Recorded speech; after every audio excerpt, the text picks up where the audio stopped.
అధికారులకు వినతి పత్రం సమర్పించారు. తరుకు తేమ పేరుతో జరుగుతున్న దోపిడీని అరికట్టాలని వనపల్లి శ్రీనివాసరెడ్డి కోరారు.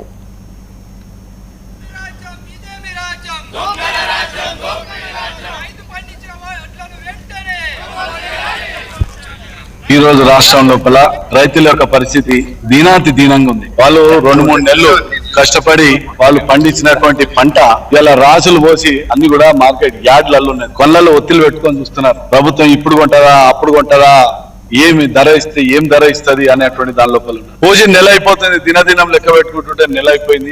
ఓ రాశి మీదనైతే ఆయన హార్ట్ అటాక్ వచ్చి చనిపోయాడు. అనేక మంది ఇంకా కంపుడు పోతలేదా ఇళ్లలో కూర్చున్నటువంటి పెద్ద మనుషులందరూ కూడా ఆ ఆరోగ్యం వాళ్ళది పాడైపోయే పరిస్థితి ఉంది. ఇంకా 4 రోజులు అయితే బళ్ళు మొదలైపోతాయి. వాళ్ళు కొత్త అప్పులు చేసి పిల్లలకు స్కూల్లో ఫీజులు కాలేజీ ఫీజులు అది ఇది అని చెప్పి అక్కడ పంపాలి ఇక్కడ పంపాలి, ఈ ధాన్యం అమ్ముడు పోతే ఆ పైసలతో నన్ను అనుకుంటే పాత అప్పే తీరలేనటువంటి పరిస్థితి. ఇది అమ్ముడు పోతే ఆ అప్పు ఇచ్చేటైనా సౌకర్యం కూడా ఇచ్చే పరిస్థితి లేదు. వాళ్ళు అరణ్య రోదన దానికి ఇంకొకటి మార్కెట్లలో వేసిన కాడ కనీసం గోనె సంచులు లేవని తెలుస్తుంది.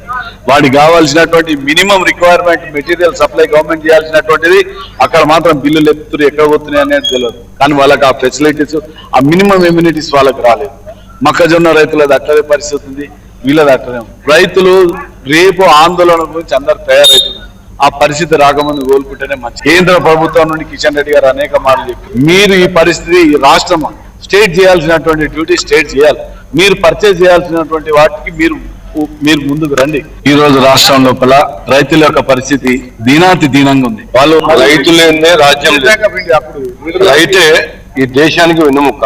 మరి రైతు బిడ్డలని చెప్పుకున్న రేవంత్ రెడ్డి గారు ఏప్రిల్ మొదటి వారంలో ధాన్యం కేంద్రాలకు వచ్చింది. మరి అంటే ఏప్రిల్ మొదటి వారం నుంచి ఇప్పుడు మే లాస్ట్ వీక్ అంటే సుమారు 55 రోజులు కొనుగోలు కేంద్రాల్లో నీకు ప్రాపర్ అడ్మినిస్ట్రేషన్ లేకపోవడం వల్ల ఈ జాప్యం జరుగుతూ ఉంది. నేను మొన్ననే మరిపేడ మండలం పోయినా, అక్కడ చూస్తే కొంతమంది రైతులను పరిశీలించినప్పుడు వాళ్ళు ఏమంటే తేలికపాటి వర్షం వచ్చినప్పుడు మొలకలు వచ్చాయన్న, మొలకలు వచ్చిన తర్వాత ఏముందని చెప్పి తక్కువ డిప్రెషన్ చేస్తున్నారు. ఇలాంటి పరిస్థితులు ఇది చేస్తున్నాం. నువ్వు రైతు బిడ్డ అయితే నిజంగా నీకు రేవంత్ రెడ్డి ఈ ప్రణాళిక తెలియదని, ఎప్పుడు ధాన్యం కేంద్రాలకు వస్తుంది, ఎప్పుడు కొనుక్కోవాలి.